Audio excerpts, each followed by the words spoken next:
Pemirsa, informasi dari Rantau Alai Ogan Ilir, di mana Kapolsek Rantau Alai Ibtu Sutopo meninjau langsung dua jembatan Muara Pupuk di antara dua desa penghubung Desa Tanjung Mas dengan Desa Talangsari akibat longsor tergerusnya arus sungai yang mulai naik. Hal ini guna mengantisipasi jalan yang putus.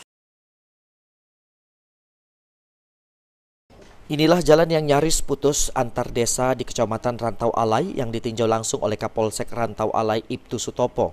Kapolsek Rantau Alai Ibtu Sutopo mengatakan pengecekan jembatan yang mengalami longsor akibat tergerus arus air tersebut dilakukan sebagai salah satu langkah mengantisipasi adanya korban, terutama yang nekat melintas lokasi tersebut pasca terjadinya longsor di dua jembatan.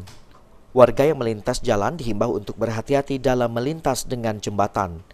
Hal ini dikarenakan pondasi jembatan longsor akibat air yang tinggi dengan arus sungai di bawah jembatan. Warga diminta waspada karena bencana dapat terjadi secara tiba-tiba. Untuk itu masyarakat yang akan melintas jembatan diminta mencari jalan alternatif lainnya untuk mengantisipasi hal yang tidak diinginkan.